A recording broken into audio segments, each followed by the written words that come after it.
Hey, this is the antisocial socialite back at it again. Thanks so much for tuning in.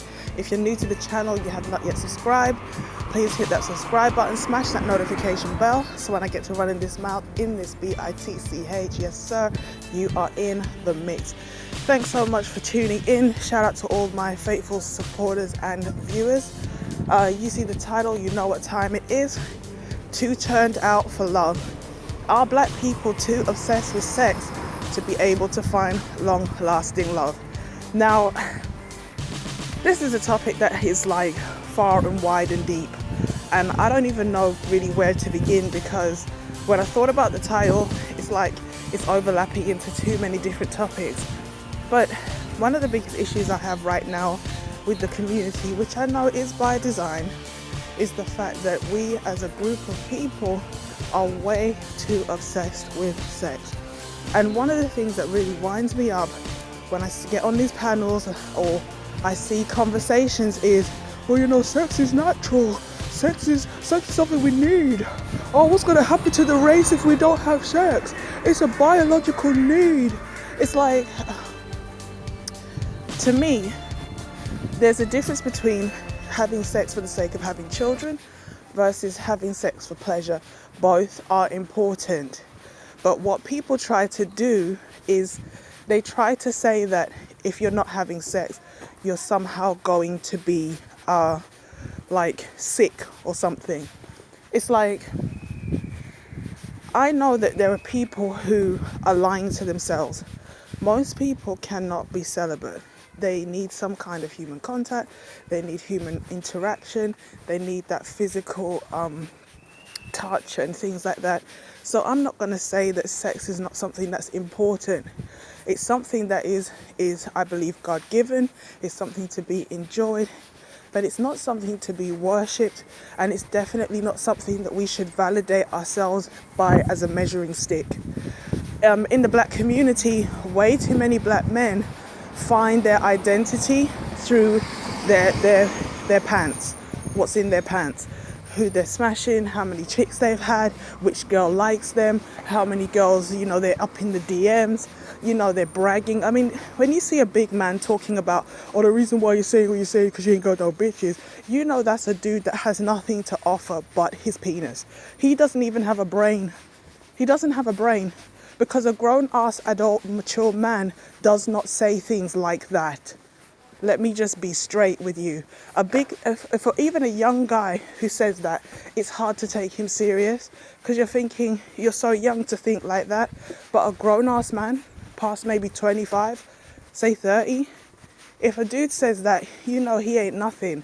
I'm really sorry, because in his mind, being able to brag and boast about how many women he's got is his ultimate and highest achievement. And that's sad. But it's kind of where we're at. A lot of people will say that the black community is really, I mean, in the States, but obviously American culture is going far and wide now, because everywhere is being introduced to the internet. So it's not like once upon a time where, you know, it's only the rich and famous who really had Sky and cable, and they had access to BET and the box and all these kind of things. Now everybody's got access to westernized cultural entertainment, and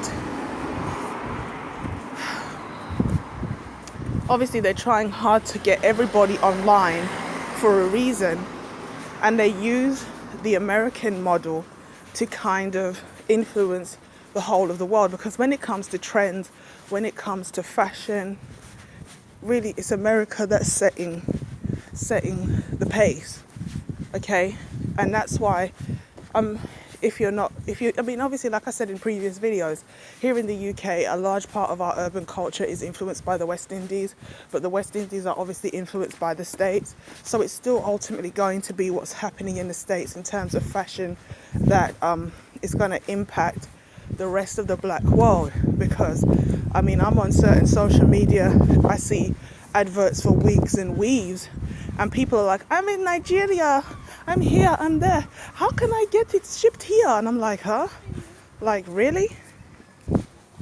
mean, I hear that there are brothers saying that even in parts of the West, like the Eastern world, if you like, or the developing world, the women are just starting to operate just like Western women, and they're complaining because they're like, you know, our women are being corrupted by Western values, and we don't like it. Okay, so the nature of the American experience, if you like, is going far and wide now to other nations. Now, one of the reasons why I wanted to do this video, and then I was like, oh, I've got others that I'd like to do. I literally was just in the supermarket, and it's kind of two topics in one now, because there's this young girl, maybe she's about 15, and she has on this sash like, it's my birthday, and she just looked one of the most miserable, staunch, resting bitch face chicks I've ever seen in my life. And I don't care if you're 15. Like, you're not cute and you're not funny, okay? You're like, all right, you might say I'm out of order. I looked at her, I looked at the mother, and I just felt like fruit is not falling far from the tree. This is how, you know, we have a culture of basically hoes. Because, you know, you've got your tight pants on, you've got this bitch face. I'm a female, you don't need to give me no damn attitude, even though I'm not. I think what drew my attention was the fact that I wanted to pick something off the shelf, and she's standing in front of it with the trolley. Now, if you see somebody over your shoulders trying to come up behind you, it's normal common sense to just look to see, am I blocking this person? But no, she just stands there with this bitch face. So I was like, sorry, and she moved. You know, like, oh, frick, why do I have to get out of your way? Damn it, go around. Like, what do you want me to do, leap over your trolley? Do you know what I mean? And it was like, I looked at her, and in my head, I just shook my head and I said, I hope that you have sense, even though you look like a damn fool right now. Because if you're going to carry on with this, I'm so high and mighty, it's my birthday, fall at my feet, worship me attitude, you are literally going to be like, God forbid, like pushing a pram in like 3 years. You can already see it. And I'm like, these women raise their daughters to be like useless hoes. They raise their daughters to be stush. They raise their daughter to have bad attitude. They raise their daughter to be obstinate. And it's like, but they still glorify the sex and say, all right, well, let's just use our sex to get what we want. And that's how these young girls end up with all these babies and STDs and mental problems and on Jerry Springer. I'm joking. I don't even know if Jerry Springer's still going. It's like, you're so young, and I can't really judge too hard because maybe this, you know, she only had all this done for her birthday. I didn't notice if she had nails, but I noticed she had eyelashes. And I've never seen so many young girls with long ass fingernails, dragon claws in lime green. I've never seen so many young girls with eyelashes, like full sets of eyelashes, you know, caked on makeup, like you probably need a scraper to remove it. I mean, the young girls are literally just so turned out that even though we always say like older men should date younger women because there's a chance that they're less corrupted, they're less ran through, you know, they're more of a cleaner slate to build with. The reality of the situation is even many of them are coming practically out of the womb no good because they're raised in environments and influenced by people who just don't know how to make them into feminine quality women. They know how to oversexualize them, but they don't know how to make them actually feminine. And it's really a sad state of affairs because these are going to be the wives and mothers of tomorrow.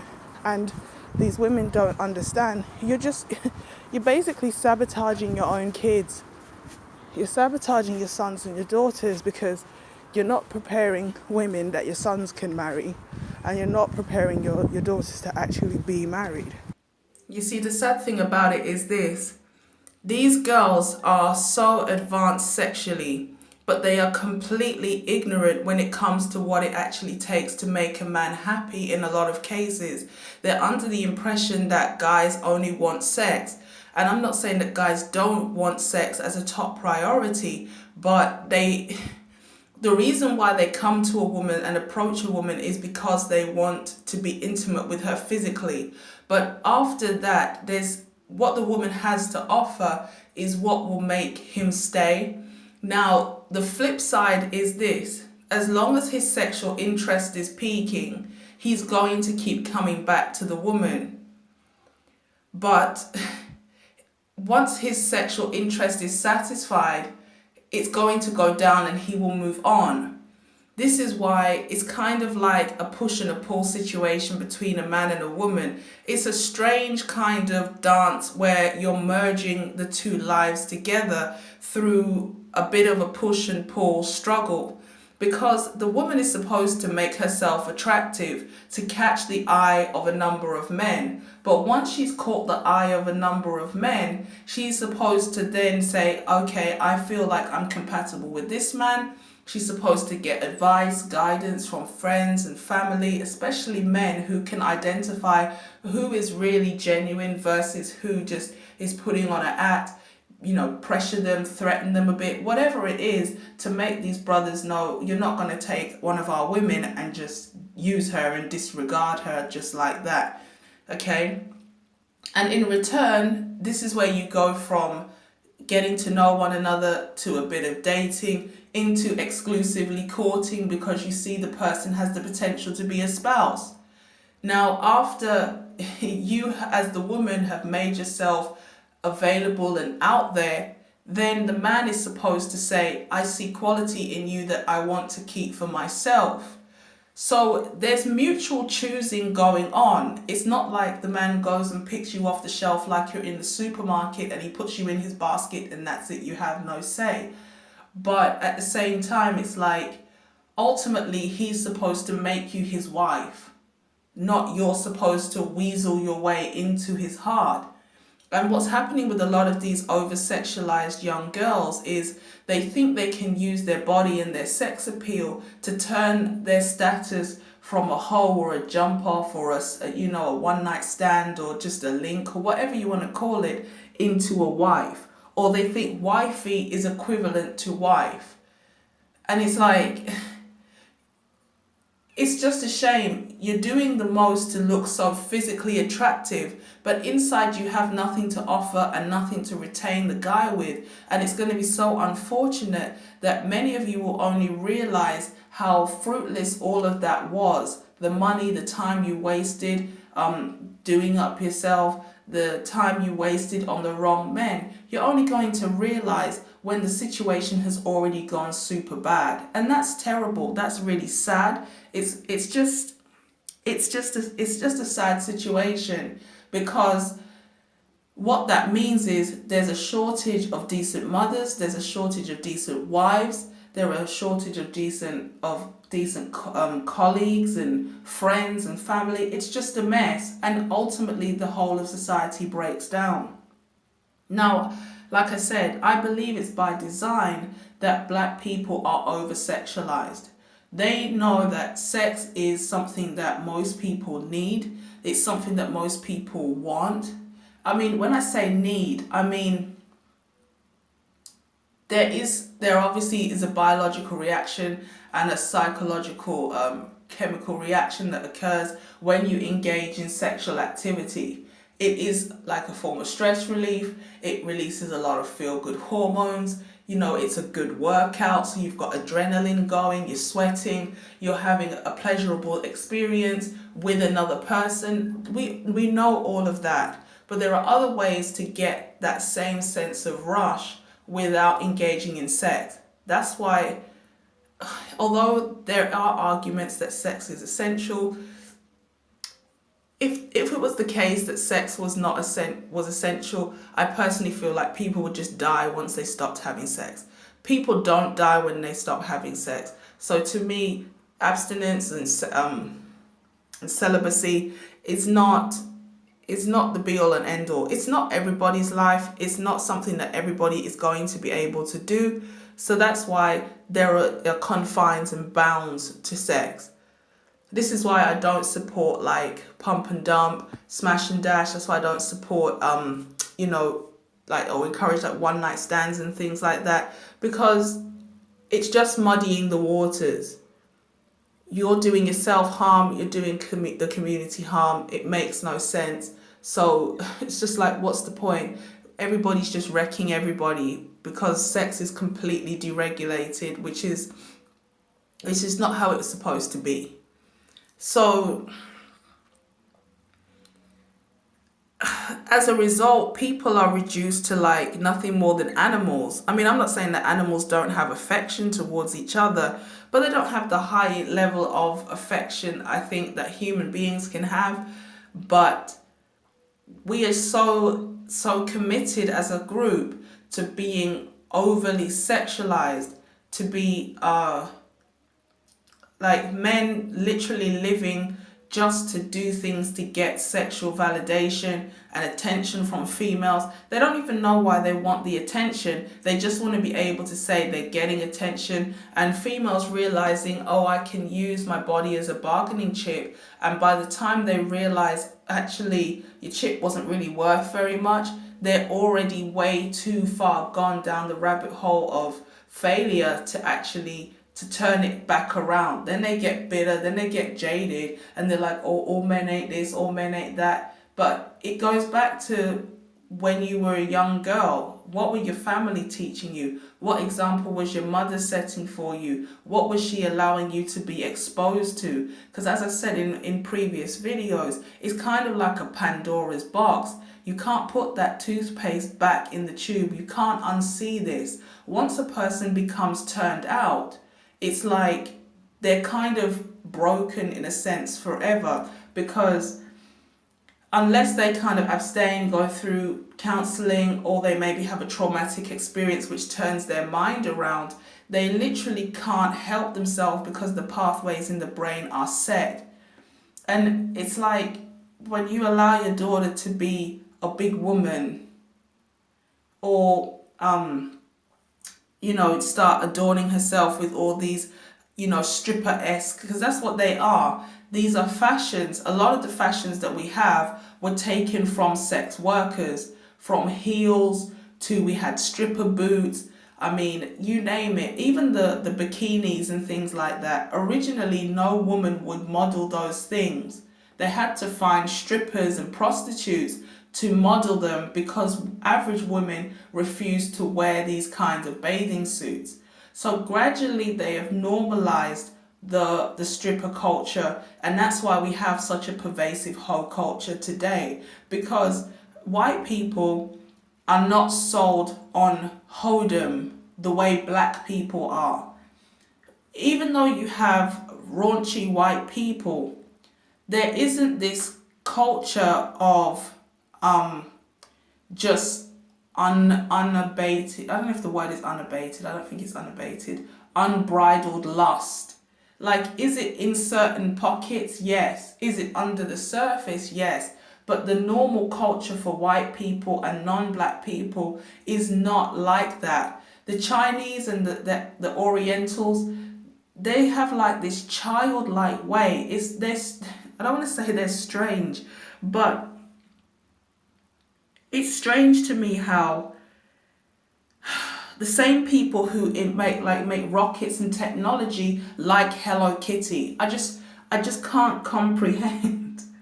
But at the same time, because they're able to compartmentalize and kind of just look at things from a logical perspective, it's like, we need to have relaxation time, we like to do things that give us pleasure, and we also need to be productive. And there's no overlap. When I'm being productive, I'm making my rocket or my Hawaii phone to compete with Samsung. When I'm relaxing, I'm drinking tea with bubbles in it, and I'm listening to a Hello Kitty song. And it's like, for them, they understand, I switch on, I switch off to different things. Unfortunately, in the black community, we're so emotional about everything. We kind of want everything to be equal. We want to bring emotion into work. We want to bring strictness into pleasure. It's like there's no structure to the way we do things.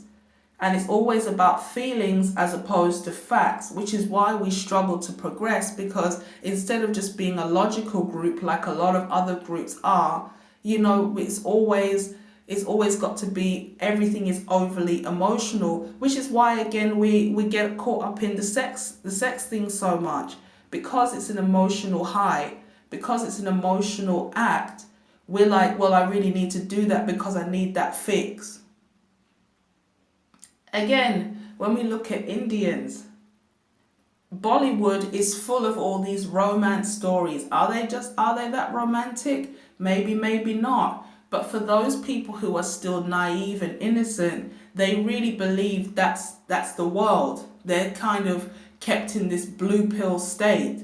In the West, white people, same thing. They still have their rom-coms, they still have their romance movies and, stupid commercials showing love and all these shows of people growing old together and moving into the country and moving into the sun and all this kind of BS. They still talk about, I wish I had the marriage like my grandparents. It's like, how many black people say things like that?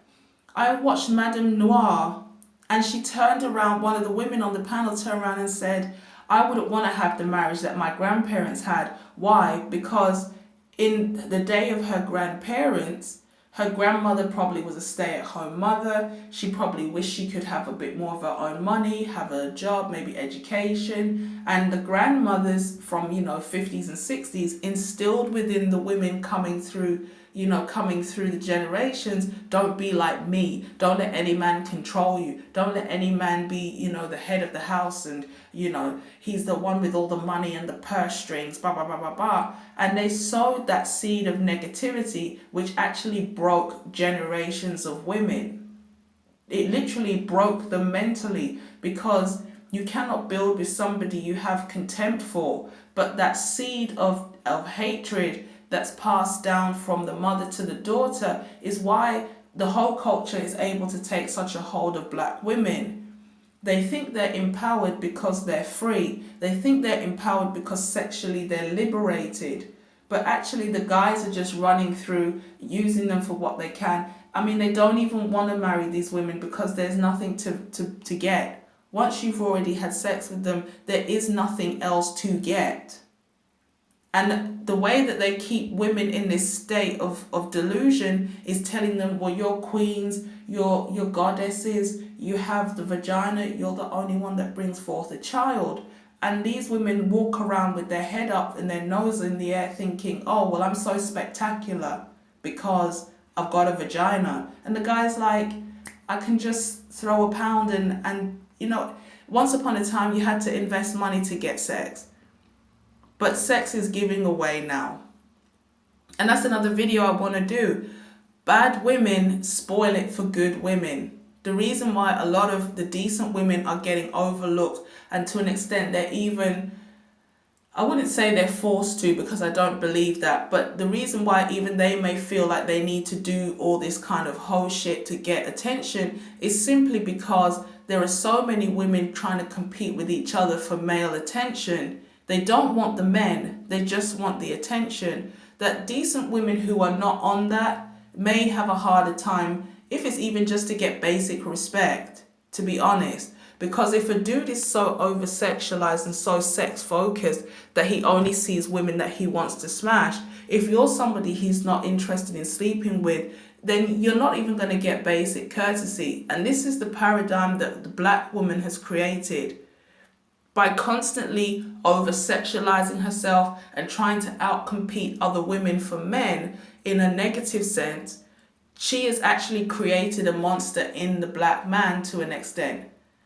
Because as I said in previous videos, we are the ones who create the men we complain about, because we are the ones that tell brothers, this is what I need you to do in order to get sexual access to me. This is why nowadays you have black men talking about 50-50 and talking about I'm progressive and, I need to be pampered and this and that. There's nothing wrong with a woman taking care of her man and pampering him, but if there's a role reversal, it has to be a permanent role reversal. If he's going to be the house husband and the pampered pretty one, that's how you guys have to continue for the rest of your time. Because you can't say, 5-10 years down the line, I'm tired of actually taking care of this dude. It just doesn't work like that. We're not built like that. We're not built to be the woman is the leader and the provider and the man is the pretty one sitting at home. But more and more women think that they're somehow in control because the guy is allowing them to do that. So as I looked at this young girl, I just shook my head because I thought, I don't want to say you can already see she's going down the wrong path, but I just was like, you're really not doing yourself any favors, because you look physically attractive, but if I asked you what did you need to do to actually keep a man, probably she's only going to tell me about bedroom tricks. Because I doubt very much she actually knows what it takes to keep a man. And this is why sometimes when people say they have an objection to the idea of younger women being with older men, it's kind of sad, because it would be better if a younger woman was with an older man who wanted to commit to her and take care of her, versus she's just getting ran through by a lot of different young dudes and like fools in the street. Maybe end up with a baby, end up with a disease. And then it's like, by the time she should have been settling down, she's too mentally or physically broken to do it. So let me know what you think in the comment section. Are black people way too turned out for real lasting love? Do you think that black mothers raise their daughters to be whores? Do you think black women know how to teach a daughter how to be a good wife and mother? Let me know what you think in the comment section. And I'll catch you in the next one. Like, share, comment, subscribe. Peace.